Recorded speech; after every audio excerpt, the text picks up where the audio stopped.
அனைவருக்கும் இனிய காலை வணக்கங்கள். ஓம் திருமூலர் திருவடிகள் போற்றி போற்றி. திருமந்திரம் 5ஆம் தந்திரம், பாடல் 1422. சுத்த சைவத்தில் இன்று நாம் சிந்திக்க உள்ளோம். அறிவோனும் அறியப்படுவதும் ஒன்று. வேதாந்த சுத்தம் விளங்கிய சித்தாந்தம் நாதாந்தம் கண்டோர் நடுக்கற்ற காட்சியர் பூதாந்தம் போதாந்தமாக புனஞ்செய்ய நாதாந்த பூரணர் ஞானத்தேயரே. இது ரொம்ப காம்ப்ளிகேட்டான வார்த்தைகள் நிறைய பயன்படுத்துறார். வேதாந்தம், நாதாந்தம், பூதாந்தம், சித்தாந்தம். அப்போ வேதாந்தம் அப்படிங்கும்போது பிரம்மம், மாயை, ஜீவாத்மா, பரமாத்மா, மோட்சம் அப்படின்றத அவங்களுடைய பாதையா சொல்லுவாங்க. அதுல அத்வைதம், விசுதாவைதம், துவைதம் அப்படின்னு வருது. மொத்தத்துல வேதாந்தங்கள் எதை சிந்திக்கிறாங்கன்னா உபநிடங்கள்,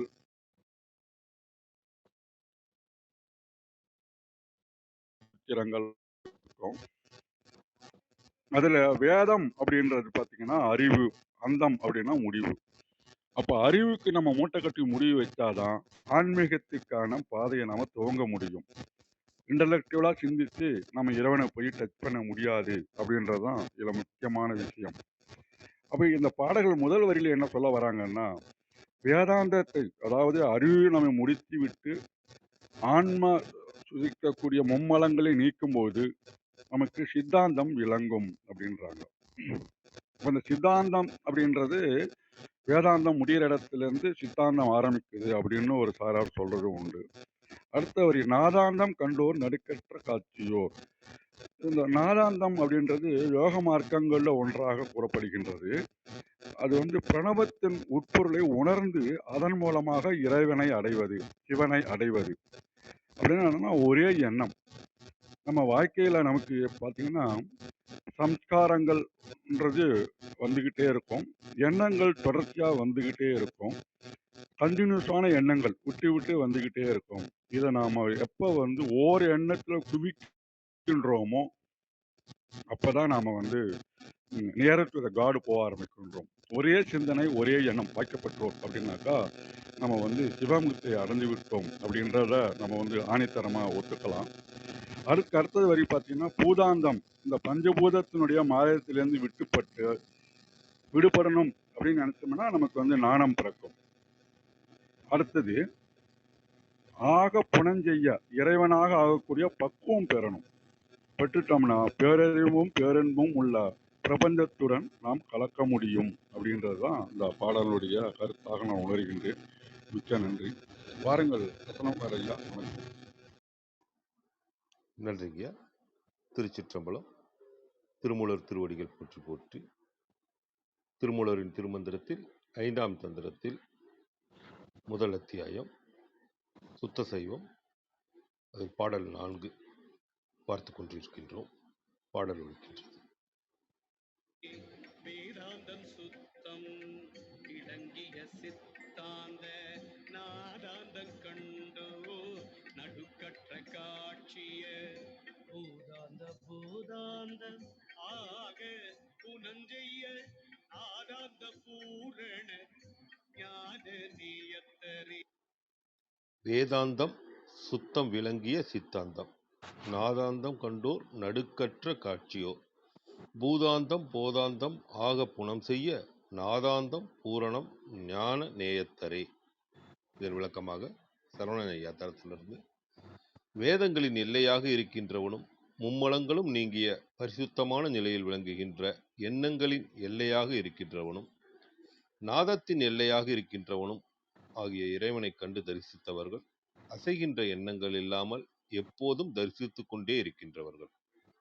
5 பூதங்களுக்கும் எல்லையாக இருக்கின்றவனும் கற்றுக் கொடுக்கின்ற அனைத்து ஞானத்திற்கும் எல்லையாக இருக்கின்றவனும் ஆகிய இறைவனாகவே ஆகின்ற பக்குவத்தை பெறுவதற்கான செயல்களை செய்து நாதத்தின் எல்லையாக இருக்கின்ற இறைவனை பரிபூரணமாக உணர்ந்து கொள்பவர்களே பேரறிவு ஞானமாகவும் பேரன்பாகவும் ஒன்றாக கலந்து இருப்பவர்கள் ஆவார்கள். இதன் குறிப்புரையாக, இறைவனை அடைந்து அவனது பேரறிவு ஞானமாகவும் பேரன்பாகவும் ஒன்றாக கலந்து இருப்பவர்களே ஞான நேயத்தர்கள் ஆவார்கள். இது சரவணையா தளத்தில் கொடுத்திருக்கிற விளக்கம். அருணை வடிவேல் முதலியார் கொடுத்துருக்கிற விளக்கம் பார்த்துருவோம். வேதத்தின் முடிந்த பொருள் இன்னது என தெளிவாக விளங்குவதாகிய சித்தாந்த சைவத்தில் நின்று நாத முடிவான தத்துவங்களைக் கண்டு களித்தோரே பின் ஒரு காலும் அசைவில்லாத திண்ணிய மெய்யுணர்வை பெற்றவராவார். பின்னும் அவர் நான் எனும் தற்போதமும் சுழலும்படி உணர்வு திருந்த பெறுவாராயின் நாத முடிவில் விளங்கும் நிறை பரம்பொருளாகிய சிவமாந்தன்மையை பெறுவர். அதனை பெற்றோரே உண்மை ஞானத்தால் உண்மை நேயத்தை எய்தியனோராவார்.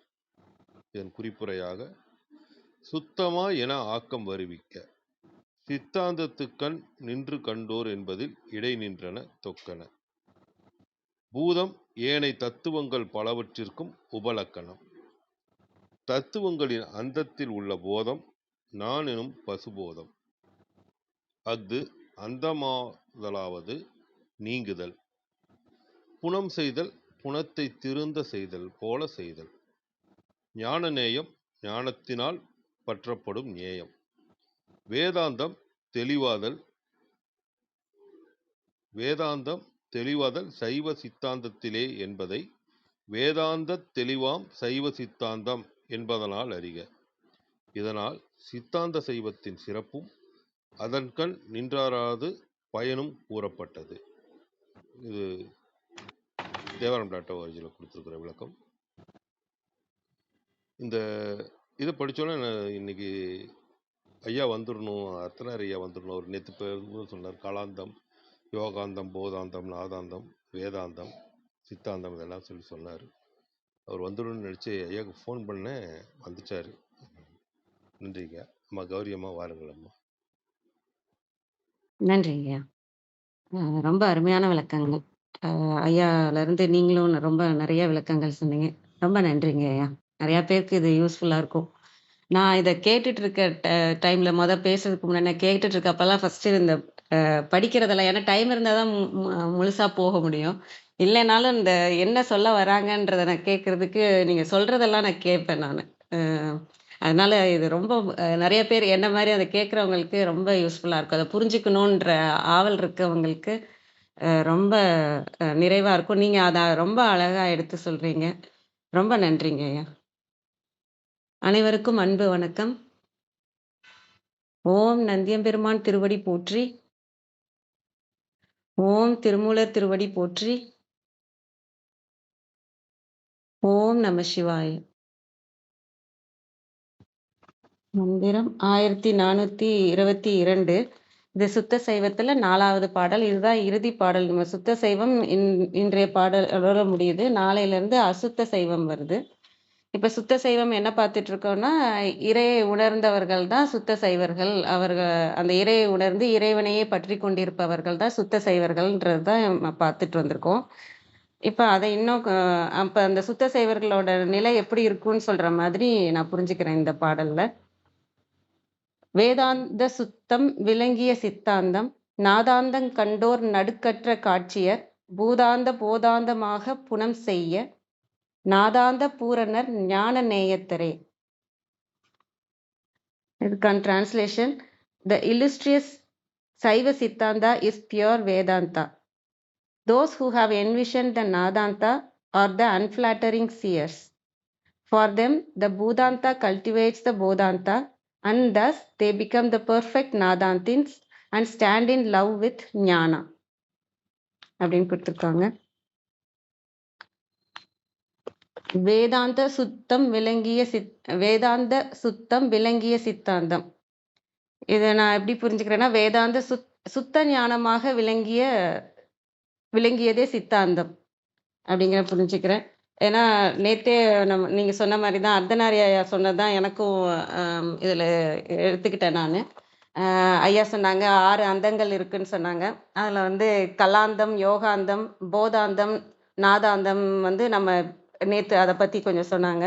அதில் கலாந்தமும் யோகாந்தமும் வேதாந்தத்தில் வரும்னு சொன்னாங்க. நான் அவங்க சொன்னதில் நான் புரிஞ்சுக்கிட்டதை வச்சு நான் இந்த பாடலையும் பார்க்குறேன்.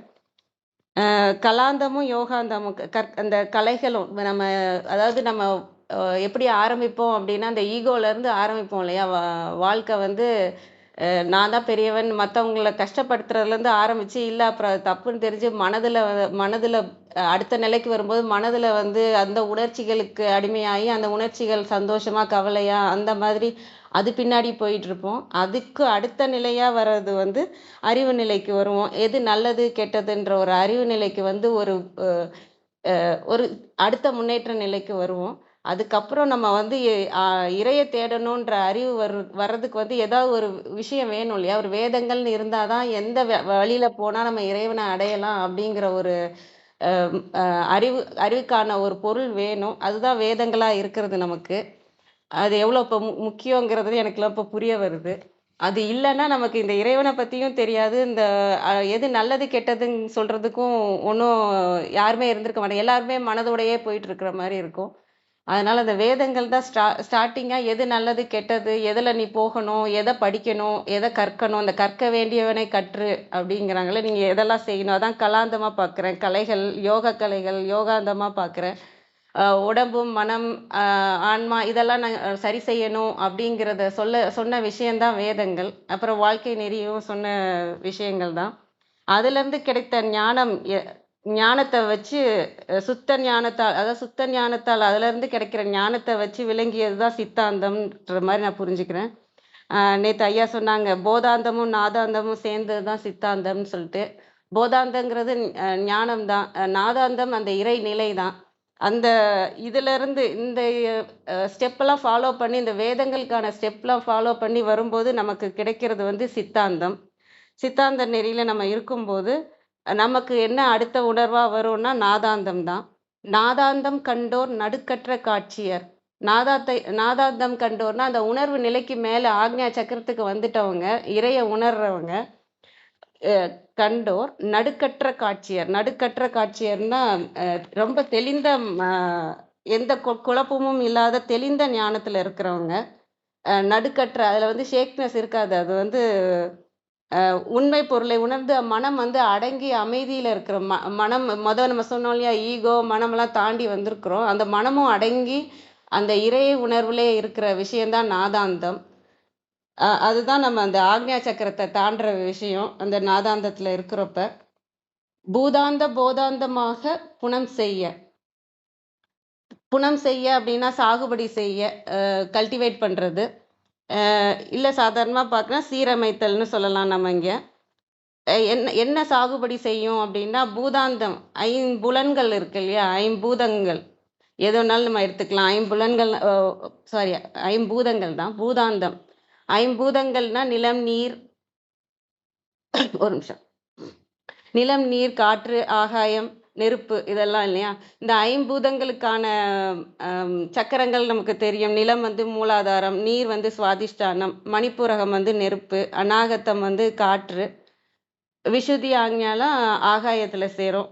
இந்த இதுக்கெல்லாம் போதாந்தமாக புனம் செய்ய இந்த 6 சக்கரங்களும் ஞானமாக சாகுபடி செய்யும். ஞானம் அங்கே எப்படி சாகுபடி செய்யும்னா அந்தந்த சக்கரங்கள் வந்து பேலன்ஸ் ஆகும். அதில் ஆசைகள்னு என்ன இருக்கோ அதை வந்து இல்லாமாக்கி, இல்லை அதை பூர்ணமாக்குறது. இல்லாமாக்குறதுங்கிறத விட அதை அந்த சக்கரங்களை பூர்ணமாக்கும் போது ஞானம் பிறக்கும். இப்போ நம்ம நேற்றே ஐயா கூட சொன்னாங்க, அந்த ஒரு ஆசை நமக்கு சின்ன வயசில் ஒரு ஆசை இருந்திருக்கும். அப்புறம் அதை கிடைச்ச பிறகு அதை பற்றியே நம்ம யோசிக்க மாட்டோம். கிடைச்சாலும் அதுக்கு மதிப்பு கொடுக்க மாட்டோம். ஒரு சின்ன வயசில் இந்த விளையாட்டு விளையாடணும், இப்போ யாரும் அந்த விளையாட்டை விளையாட கூப்பிட்டாங்கன்னா நமக்கு இதெல்லாம் ஒன்றுமே இல்லை, இது எதுக்கு அப்படிங்கிற அந்த மனநிலையில் இருப்போம். அந்த மாதிரி எல்லா சக்கரங்களும் எந்தெந்த சக்கரங்களுக்கு என்னென்ன ஆசைகள் இருக்கோ அதெல்லாம் பரிபூர்ணமாக முழுமை அடைஞ்சிரும். அதுதான் சாகுபடி செய்கிறதா நான் பார்க்குறேன். இந்த ஐம்பூதங்களும் ஞானமாக சாகுபடி செய்ய நாதாந்த பூரணர் ஞான நேயத்தரே. இந்த மாதிரி பூர்ணம் அடைஞ்சிருச்சுன்னா, அந்த 6 சக்கரங்களும் பூர்ணம் அடைஞ்சிருச்சுன்னா நமக்கு ஆசைகள் இருக்காது, மனம் அடங்கி இருக்கும். ஞானம் வந்து பிறந்திருக்கிறது தான் போதாந்தம்ங்கிறது வந்து என்னன்னா ஞானம் தான். நாதாந்த பூரணர் ஞான நேயத்தரே. இந்த மாதிரி பூரணமா நிறைஞ்ச நாதாந்தத்துல இருக்கிறவங்க ஞான நேயத்தரே, அதாவது ஞானத்திற்கே நேயத்தரா இருப்பாங்க. அதாவது ஞானத்திலே திளைத்து இருப்பாங்க. அவங்க அந்த சிவ அன்பிலேயே திளைத்து இருப்பாங்க அப்படின்றத புரிஞ்சுக்கிறேன். இதுல இப்ப இந்த சுத்த சைவத்துல இது வரைக்கும் சொன்னதுல வந்து இந்த பாடல்ல எனக்கு முக்கியமா படுறது என்னன்னா, இந்த இறை உணர்வுலே இருக்கிறவங்க தான் சித்தாந்த சைவர்கள்னு சொல்லியிருந்தாங்க. இறை உணர்வுலே மனமடங்கி இறை உணர்வு இறைய பார்த்து அந்த உணர்வ புடிச்சு கொண்டிருக்கவங்க. இப்ப அந்த இதனால என்ன அடுத்த நிலைக்கு நம்ம போவோம். அந்த இறை உணர்வுலே இருக்கிறதுனால என்ன நடக்கும் அப்படின்னா, அவங்க ஞானிகள் ஆவாங்க. ஞானவான் ஆவாங்க. ஏன்னா, அதிலிருந்து கிடைக்கிறது நமக்கு போதாந்தம். அந்த போதாந்தம்ங்கிறது ஐம்பூதங்களுக்கும் போதாந்தமாக இருக்கும்போது, நம்மளோட 6 சக்கரங்களுமே ஏன்னா அந்த 2 சக்கரம் ஆகாயத்துல இருக்கிறது 2மே விசுதியும், ஆக்ஞாவும் 2ம் சேர்ந்தது தான் ஆகாய சக்கரம். அதனால அந்த 6 சக்கரங்களுமே பூரணம் அடைஞ்சு, நம்மளும் அந்த ஞானம் அதுல சாகுபடி ஆகுறது. அதுலேருந்து விளையிற ஒரு விஷயமா என்ன இருக்குன்னா, ஞானம். அதனால அந்த ஞான நேயத்தராகவே, ஞானத்திற்கு நேயத்தராக ஞானவான்களாக இருப்பார்கள் அப்படின்னு இந்த சுத்த சைவத்தை முடிக்கிற மாதிரி நான் பார்க்குறேன். அனைவருக்கும் நன்றி. வாங்கம்மா கிருத்திகாம்மா. வணக்கம் அம்மா.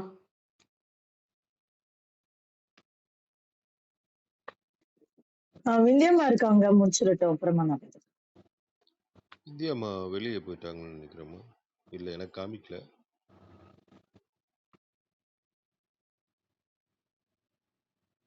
இருந்தாங்க, இப்போ இல்லைம்மா.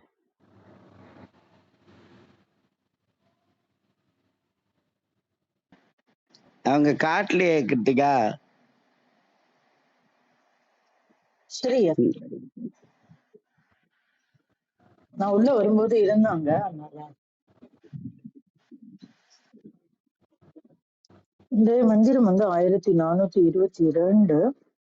என்னுடைய தெளிவுக்காக ஒரு முறை வாசிச்சேன். வேதாந்தம் சுத்தம் விளங்கிய சித்தாந்த நாதாந்தம் கண்டோர் நடுக்கற்ற காட்சியர்.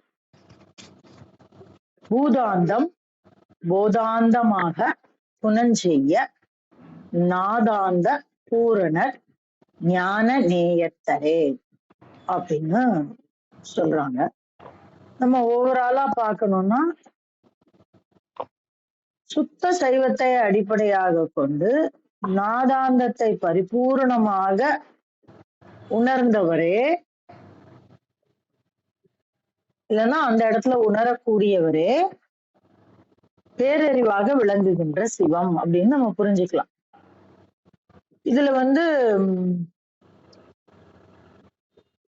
நம்ம வரிசையா ஒரு இதையும் பார்க்க ஆரம்பிச்சோம்னா, வேதாந்த சுத்தம் விளங்கிய சித்தாந்தம் அப்படின்னு புரிஞ்சுக்கலாம். அதாவது வேதாந்தத்தை அடிப்படையாக கொண்டு, அதாவது எது வேதாந்தம் இந்த இடத்துல அப்படின்னா,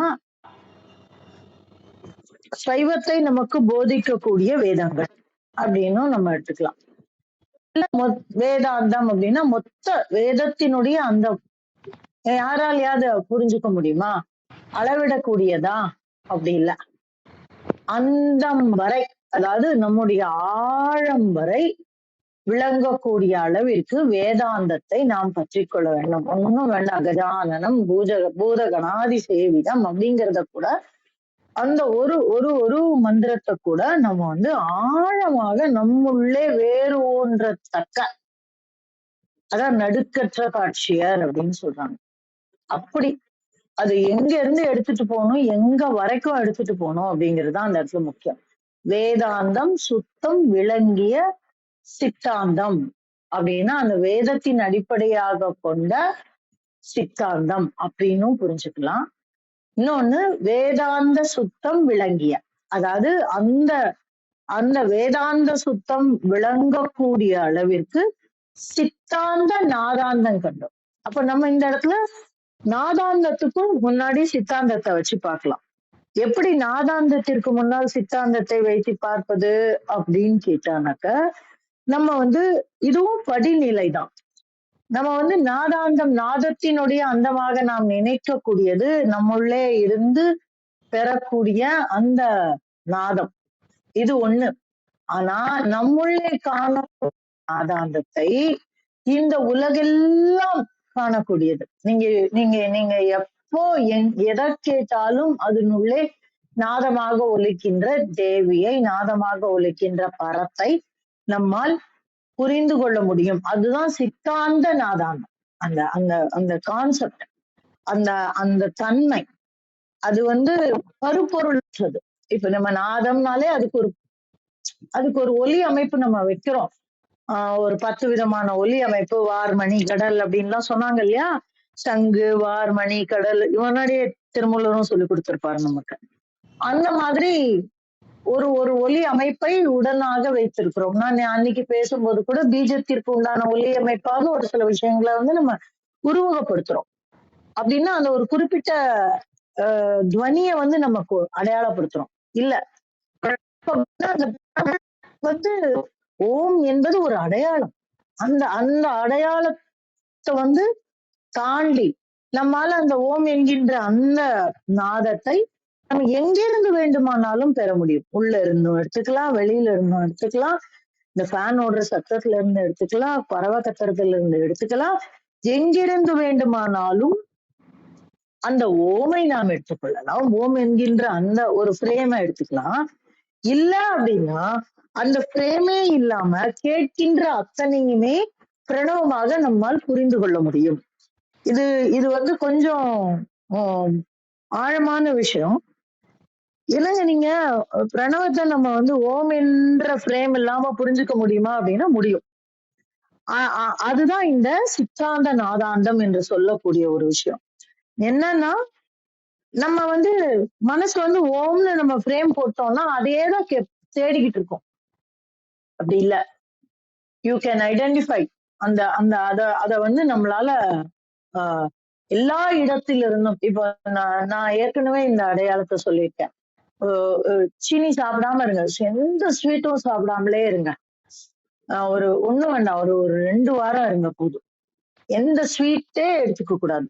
அதுக்கப்புறம் சாப்பிட ஆரம்பிங்க. நீங்க சாப்பிடுற பாகக்காயில கூட உங்களால அந்த இனிப்பினுடைய சுவையை இந்த நாக்கு தேடி எடுத்துக்கும். அது அது அது ஒரு தன்மை. நீங்க அந்த மாதிரி எந்த சுவையை வேணாலும் நீங்க மறுதளிச்சு பாருங்க. ஒரு 2 வாரம் 3 வாரம் எடுத்துக்காதீங்க அந்த சுவைய. அப்புறம் அந்த சுவைக்கு நேர் எதிரான தன்மையுடைய ஒரு விஷயத்த நீங்க எடுத்துக்கிட்டா கூட உங்களால அந்த சுவையை இந்த நாக்கு தேடி எடுத்துக்கும். இது ஒரு விஷயம். அதே மாதிரிதான் இந்த சித்தாந்த நாதாந்தம் கண்டோர் அப்படின்னா இதுதான். எல்லா இடத்திலிருந்தும் நாதத்தினுடைய அந்தத்தை கண்டு கொண்டோர். அதை எதன் மூலமாக எப்படி அடைவது? வேதாந்த சுத்தம் விளங்கிய அப்படின்னு சொல்றார். அப்ப அந்த அந்த வேதத்தினுடைய அந்தத்தை நம்முடைய ஆழத்தில் அறிந்து கொண்டு இத்தகைய நாதத்தை கண்டோர் நடுக்கற்ற காட்சியர் அப்படின்னா அவங்க சிவத்தை கண்டவர். எது நடுக்கற்ற காட்சி? சலனமில்லாத, என்றும் மாறாத. ஏன்னா இந்த ஒரு விளக்குன்னு பாத்தீங்கன்னா கூட விளக்கினுடைய சுடர் மாறிக்கொண்டேதான் இருக்கு. நம்ம பாக்குறோம், நீங்க என்ன பாக்குறீங்க, அது நடுக்கற்ற காட்சி தான். ஏன்னா எனக்கு வயசு ஆகிக்கிட்டே இருக்கு. ஒரு நாளைக்கு இன்னொரு நாள் வயசு கூடி போச்சு, மாறிக்கிட்டு இருக்கு. குழந்தைங்க மாறுது, செடி மாறுது, மண்ணு மாறுது, மரம் மாறுது. என்னன்னு எப்பப்போ அந்த மாற்றம் நமக்கு கொஞ்சம் லேட்டா தெரியுது, அவ்வளவுதான். இப்ப என் கூடவே இருக்கிறவங்களுக்கு எனக்கு தெரியாது.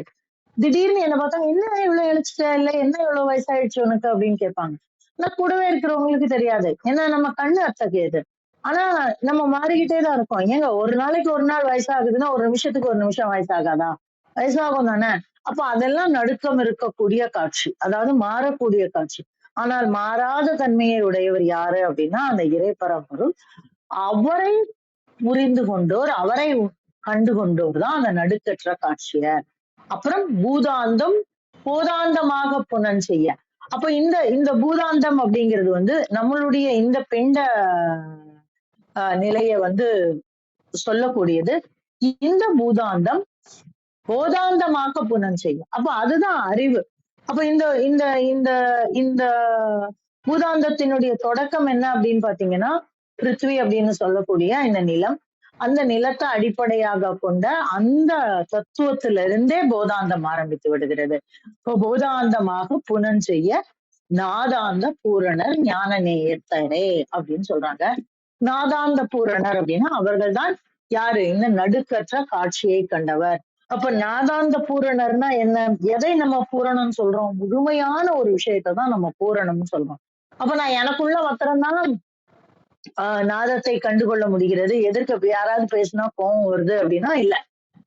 அவரு பேசுனதுலயும் அவரு பேசுறதுல இருக்கிற நாதத்தையும் நாம் உணர்ந்து கொள்ள வேண்டும்.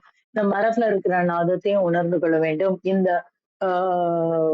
செடியில இருக்கிறதையும் உணர்ந்துக்கணும். மேகத்துல இருக்கிறத, ஆகாயத்துல எல்லாவற்றிலும் ஒலிக்கக்கூடிய அந்த நாதத்தை எப்படி கண்ணு பார்க்காததையும் பார்க்கக்கூடிய கண்ணோ, அதே மாதிரி கேட்காததையும் கேட்கக்கூடிய காதுகள். அதுதான் அந்த நாதாந்த பூரணருக்கு உண்டான அடையாளம்.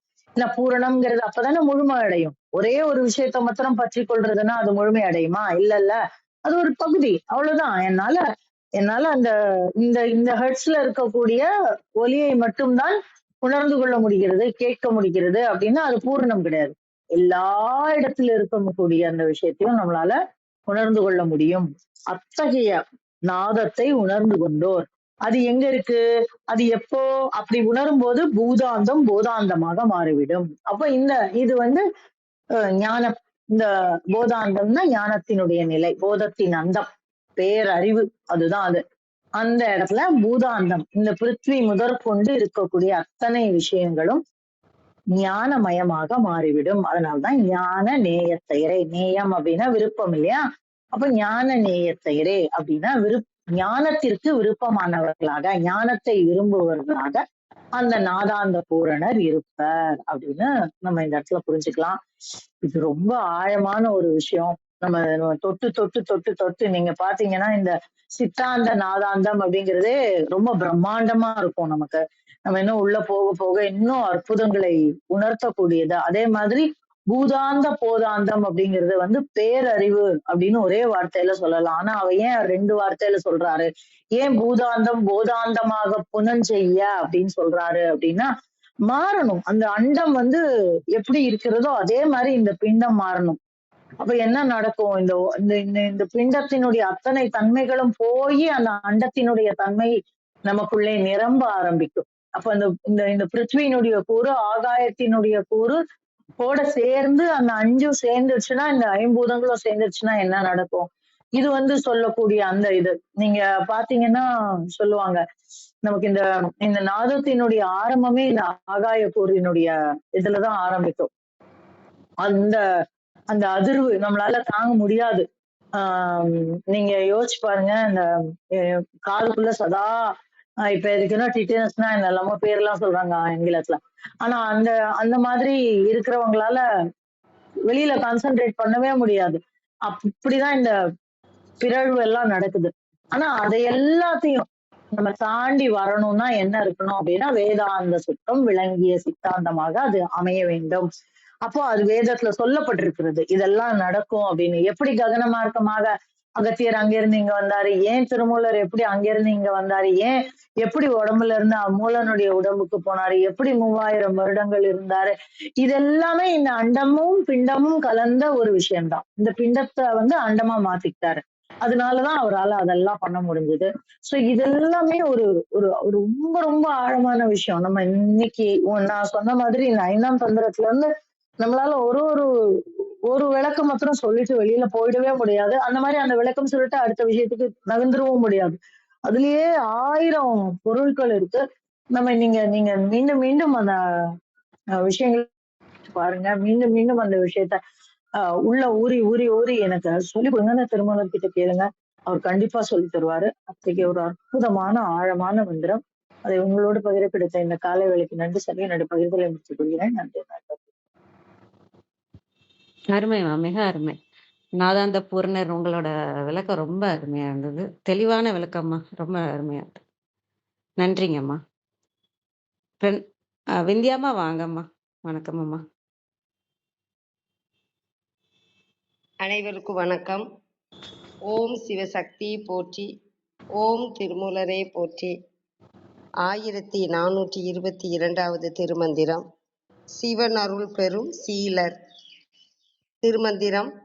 வேதாந்தம் சுத்தம் விளங்கிய சித்தாந்த நாதாந்தம் கண்டோர் நடுக்கற்ற காட்சியர் பூதாந்தம் போதாந்தம் ஆக குணம் செய்ய நாதாந்த பூரணர் ஞான நேயத்தரே.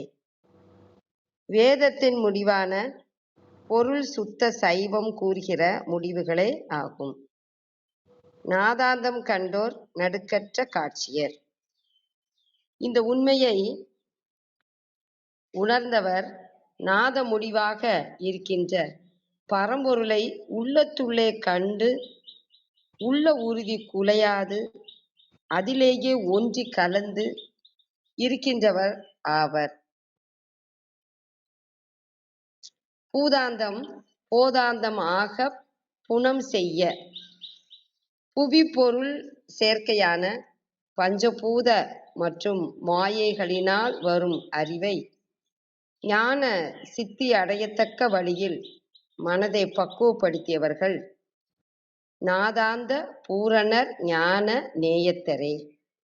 நாத முடிவாக இருக்கின்ற பரம்பொருள் ஞானம் அறியப்பட்ட அடையப்பெற்ற அவன் அன்புக்குரிய அருளாளர் ஆவர். வேதம் கூட்டல் அந்தம் வேதாந்தம். வேத முடிவு, அந்தம்னா முடிவு. சித்தாந்தம் சித்தாந்த முடிவு. நாதாந்தம் நாத முடிவு. நாதம்னா ஓம் என்னும் பிரணவ ஒலி.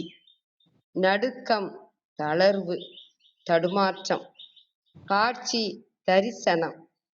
பூதாந்தம் பஞ்சபூத மாயைகளால் வரும் அறிவு. போதாந்தம் ஞான முடிவு. போதம் மெய்யறிவு ஞானம். புனம் என்றால் நிலம். இங்கு மனமாகிய நிலத்தை பண்படுத்த செய்ய என்பது பொருள். பூரணர் நிறைவு. நேயம் அன்பு. கழக வெளியீட்டில் மெய்ப்பொருளை ஐயம் திரிபர விளக்கும் சைவ சித்தாந்தமே உண்மை வேதாந்தமாகும். சித்தாந்த பெருநெறி நிற்பாரே நாத முடிவாகிய சிவனை கண்டு இன்புறுவோர் ஆவர். பிறப்பிறப்பாகிய தடுமாற்றம் இலராவர். பூத முடிவும் அறிவு முடிவும் கைவர தத்துவமாகிய மெய்க்கூற்றங்களை அடக்குதலாகிய செம்மை நிலையினை எய்துவர். இவர்களே தத்துவம் கடந்த நிறை பெரும் பொருளை சேர்ந்தோராவர். இவர்கள் பேரறிவு பிளம்பாம் பெரும் பொருள் சிவனை உணர்ந்து உணர்ந்து ஒப்பிலா இன்பமுறும் உண்மையராவர். நேயத்தர் உணரப்படும் பொருளை உணர்ந்து அடைந்தவர். அனைவருக்கும் நன்றி, வணக்கம். சிவசிவ. திருச்சிற்றம்பலம். நன்றிங்க அம்மா. நிறைய விளக்கங்கள். நன்றி. வாங்க வாங்கய்யா பிரணவன் ஐயா. வணக்கம் ஐயா. சத்யநாராயண் சார் வந்து லிசனிங் மோட் போட்டிருக்காரா? எனக்கு காட்டுச்சு. விந்தியாமாக்கு முன்னாடி இருப்பாங்க பாருங்க. ஆமாங்க, ஒரு லிசனிங் மோட்ல போட்டு. லிசனிங் மோட் ஆச்சு. நன்றி. சரி சரி. இந்த பாடல் வந்து ரொம்ப நுணுக்கமான ஒரு விஷயங்களை சொல்லக்கூடிய விஷயம். அது திருக்குறள்ல சொல்லியிருப்பாரு, நுண்ணிய நூல் பல கற்பினும் மற்றும் தன் உண்மை அறிவே மிகும் அப்படின்னு சொல்ல. நம்ம கற்பனை கற்று அப்படின்னாலும் கூட, கற்பனை கற்றாலும் கூட அது நுட்பமான விஷயங்களை நம்ம உணர்வது அப்படிங்கிறது ரொம்ப முதன்மையான விஷயம். நம்ம இன்னொரு நாள் பார்க்கணும். அந்த குமரகுருபரர் வந்து பண்டார மும்மணிக்கோவையோ அல்லது ஏதோ ஒரு நூல்ல சொல்லியிருப்பாரு, வேதாந்தம் அப்படிங்கிற ஒரு மரத்துல இருந்து சில பேர் பூவை சில பூக்களாக வருகின்றன, பூவை எடுத்துக்கொள்கிறார்கள். சில பேர் காயை எடுத்துக்கொள்கிறார்கள், சில பேர் கனியை எடுத்துக்கொள்கிறார்கள் அப்படின்னு சொல்லி, அந்த சித்தாந்தம் அப்படிங்கிறது வேதாந்தம் என்ற மரத்தில் விளைந்த கனி அப்படின்னு சொல்லியிருப்பாரு. நான் அந்த பாட்டை ரீகால் பண்ணவே இல்லை, அதனால அது இந்த பாட்டை கேட்கும் போதுதான் ஞாபகம் வந்தது. நேத்தே படிச்சிருந்தா அதை பார்த்துருந்துருக்கலாம். குமரகுருபருடைய பாட்டு, அதை இன்னொரு நாள் பார்க்கலாம். அதை நான் நண்பர்கள்ட்ட கேட்டு சொல்றேன். ரொம்ப அருமையான பாட்டு அது. அது மாதிரி ஒரு விஷயம் என்னன்னா, இந்த இடத்துல ஞான நேயத்தர், பூரண ஞான நேயத்தர் அங்க இருந்து நம்ம பார்த்தா ரொம்ப சிறப்பா இருக்குங்க. இந்த ஞானத்தை அடைதல் அப்படிங்கிறது என்ன அப்படின்னா, நேசத்தை பெற வேண்டும். நேசம் அப்படிங்கிறதுக்கு விந்தியாமா சொல்லும்போது அன்பு அப்படின்னு சொன்னாங்க. கரெக்ட். ஆனா இந்த நேசம் யாரு? பாசம் வேற, நேசம் வேறங்க. உலக பொருள்கள், உலகை சார்ந்த உறவினர்கள் மேல வைக்கிறதுக்கு பாசம். ஆனா இறைவனின் மீது வைக்கக்கூடிய அந்த பக்தி இருக்கு பாருங்க, அது நேசம். இந்த நேசம் கூட நமக்கு கிடைச்சிடாது இயல்பா. அது அருள் இருந்தாதான் கிடைக்கும். இதுக்கு எவிடன்ஸ் எங்க இருக்கு அப்படின்னா, திருவாசகத்துல சிவபுராணத்துல 65வது வரி. நான் இப்பதான் எடுத்து பார்த்தேன். 65வது வரியில சொல்லியிருப்பாரு. நேச அருள் புரிந்து நெஞ்சில் வஞ்சம் கெட. கண்டிப்பா வஞ்சம் போணும். வஞ்சம் இருந்ததுன்னா இறைவனுடைய அருள் கொஞ்சம் கூட நமக்கு வராது. அதனால நேச அருள் புரிந்து நெஞ்சில் வஞ்சம் கெட. வஞ்சம் இல்லாத போயிடுச்சுன்னா அதுக்கப்புறம் இறைவனுடைய கருணை நமக்கு நீங்காமல் இருக்கும். அததான் ஆண்டாள் நாச்சியார் 3வது பாசுரத்துல நீங்காதே செல்வம் நிறைந்தேலோர் எம்பாவாய்ன்னுவாங்க. நீங்காதே செல்வம் நிறைந்தேலோர் அப்படின்னு சொன்னா அந்த கருணை நமக்கு நிறைந்து கொண்டே இருக்க வேண்டும் அப்படிங்கிறது. அததான் வள்ளலாரும் மதி வேண்டும் நின் கருணை நிதி வேண்டும்னு வரா. அதனால அந்த நேயம் அப்படிங்கிறது கூட இறைவனுடைய அருள் இருந்தாதான் கிடைக்கும் அப்படின்னு அர்த்தம். அந்த நேயம் வந்துருச்சுன்னா அதுதான் ஞானம் அப்படிங்கிறது. அந்த ஞானம் முழுமையாக வர்றதுக்கு நம்ம என்ன பண்ணணும் அப்படின்னு சொன்னா, முதல்ல இந்த மண்ணில் முதல்ல பிறவி எடுக்க வேண்டும். பிறவி எடுத்தாதாங்க அந்த ஞானம் கிடைக்கும். இதுக்கு எவிடன்ஸ் எது அப்படின்னா, திருப்பள்ளி எழுச்சி இருக்கு இல்லைங்களா? திருவாசகத்துல திருப்பள்ளி எழுச்சி இருக்கு. போற்றி என் வாழ் முதலாகிய பொருளே அப்படின்னு தொடங்கும். அது மொத்தம் 10 பாட்டு. திருவாசகத்துல திருப்பள்ளி எழுச்சி 20வது தலைப்பு. அந்த 20வது தலைப்புல 10வது பாட்டு. நீங்க யாராவது குறிக்க முடிஞ்சா குறிச்சுக்கோங்க. அந்த 10வது பாட்டுல மாணிக்க வாசகர் சொல்லியிருப்பாரு. புவனியில் போய் பிறவாமையினால் நாம் மலரவனும் திருமாலும் ஆசைப்படவும். பிரம்மாவும் திருமாலுமே பூமியில போய் பிறந்து இறைவனிடத்தில் பக்தி செலுத்தி வர வேண்டும் அப்படின்னு ஆசைப்படுவாங்க அப்படின்னு மாணிக்க வாசகர் திருப்பள்ளி எழுச்சியோட 10வது பாட்டுல சொல்லியிருப்பாங்க. அந்த பாட்டு எப்படி தொடங்கும் அப்படின்னா, புவனியில் போய் பிறவாமையினால் அப்படின்னு அந்த பாட்டு தொடங்கும். ஆக அதனால அப்ப என்னன்னா, இந்த மண்ணில் நம்ம பிறப்பு எடுக்க வேண்டும் அப்படிங்கிறது. அது அப்பர் பெருமானும் சொல்லியிருப்பாரு. மனித பிறவியும் வேண்டுவதே இந்த மாநிலத்தே. மனித அப்படிங்கிறது அந்த இடத்துல அந்த ஒற்று சேர்ந்து மனித அப்படின்னு வரும். குனித்த புருவமும் கொவ்வை செவ்வாயும் அப்படிங்கிற பாட்டு அந்த ராக்கம்மா கைத்தட்டு சினிமா பாட்டுல கூட அந்த பாட்டு வந்திருக்கும். அது மாதிரி ஒரு விஷயம். அதனால மண்ணில் பிறக்க வேண்டும் அப்படிங்கிறது. சரி, மண்ணுல பிறந்துட்டா மட்டும் போதுமா? மண்ணுல பிறக்கிற எல்லாரும் இந்த ஞான நேயத்தை, அதாவது முழுமையான ஞான நேயத்தை அடைய முடியுமா? முடியாது.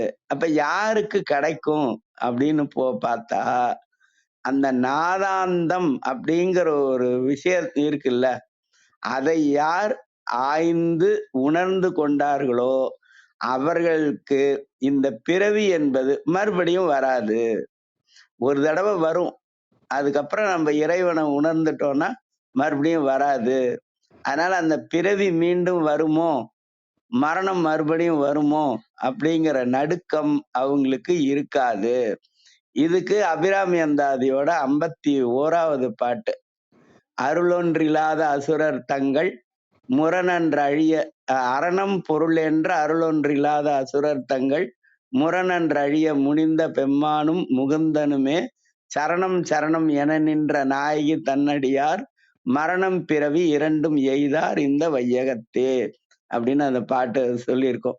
அதனால இந்த பூமியில பிறந்து அந்த 5 பொருள்களினுடைய தன்மையை அறிந்து கொண்டு அதற்கு பிறகு நாதாந்தத்தை கண்டவர்களுக்கு அந்த பிறப்பு இறப்பு, அப்புறம் இந்த பிறப்புக்கும் இறப்புக்கும் இடைப்பட்ட துன்பங்கள் வந்தாலும் கூட அவர்கள் நடுக்கமுற மாட்டார்கள், நடுக்கற்று இருப்பார்கள் அப்படிங்கிறது. இதை நம்ம எப்படி நுட்பமா பார்க்கணும் அப்படின்னா, துன்பம் வந்தாலும் கவலைப்பட மாட்டாங்க. காரைக்காலமையார் சொல்லுவாங்க, இடர் கலையாரேனும் எமக்கு இறங்காரேனும். துன்பமே போலான்னா கூட பரவாயில்ல, ஆனா அவங்க பக்தியில இருந்து விலக மாட்டாங்க. அது மாதிரி இருக்கும். அப்புறம் இந்த நடுக்கம் ஏன் வரும் அப்படின்னா, எப்பெல்லாம் இந்த மரணம் வரும்னு நினைக்கிறோமோ அப்பெல்லாம் நமக்கு நடுக்கம் வரும் அப்படிங்கிறது. இது அபிராமி அந்த அதோட 33வது பாட்டுல வரும். இழைக்கும் வினை வழியே அடுங்காலன் எனை நடுங்க அழைக்கும் பொழுது வந்து அஞ்சல் என்பாய் அப்படின்னு சொல்லியிருப்பாங்க. அதனால அந்த இதுல அந்தம் அப்படிங்கிறது எல்லாமே முடிவு அப்படின்னு சொல்லுவாங்க. ஆனா இந்த பாட்டுல அந்த முடிவை தான் எல்லை அப்படின்னு சொல்லியிருக்காங்க. இப்ப இதுக்கெல்லாம் எல்லை உண்டா அப்படின்னு சொன்னா, இதுக்கு எல்லை உண்டு. ஆனா இந்த எல்லை தானா அப்படின்னா, இந்த எல்லை கண்டிப்பா விரிவடையும். எப்ப எல்லை விரிவடையும் அப்படின்னா, நம்ம சிந்திக்க சிந்திக்க சிந்திக்க அந்த எல்லை கண்டிப்பா விரிவடையும். இந்த எல்லை விரிவடைகிறது அப்படிங்கிறது எங்க நிறைவடையும் அப்படின்னு கேட்டோம்னா, எப்ப நம்ம திருவடியை உணர்றோமோ, எப்ப திருவடி நம்முடைய மனசுல அறிவுல எல்லாம் பதியுதோ அப்ப வந்து நமக்கு அந்த நிறைவு அப்படிங்கிறது வந்துரும். இணையார் திருவடி என் தலைமேல் வைத்தலுமே துணையான சுற்றங்கள் அத்தனையும் துறந்தொழிந்தேன் அப்படின்னு சொல்லியிருப்பாங்க. அது மாதிரி நாதாந்தத்தை கண்டு நாம் நடுக்கற்றவர்களாக நாமும் ஆகணும் அப்படிங்கிறது கூட இந்த பாடலினுடைய நோக்கமா இருக்கலாம். அதுக்கு அடுத்தது எல்லாமே எல்லாருக்கும் தெரிஞ்ச விஷயம். இன்னும் சொன்னா ரொம்ப நேரமாய் இது ஒரு சொற்பொழிவா மாறிடும். அது இன்னொரு நாள் வச்சுக்கலாம். நன்றி, வணக்கம். வணக்கம் ஐயா. ரொம்ப நன்றி. ரொம்ப தெளிவான விளக்கங்கள் கொடுத்தீங்க. நிறைய விஷயங்கள் எங்கெங்கேயோ போறீங்க. ஒரு கூகுள் உங்களுக்குள்ளேயே இருக்கு. எல்லா பாட்டையும் எங்கெங்கோ இருந்து எடுக்கிறீங்க. நன்றிங்க ஐயா. உங்களோட ஓதுதலோட நிறைவு செஞ்சுக்கலாமாங்க ஐயா? யாராவது ஏதாவது கேக்குறாங்களா சொல்றாங்களான்னு கேட்டுக்கலாம். அதுக்கப்புறம் வந்து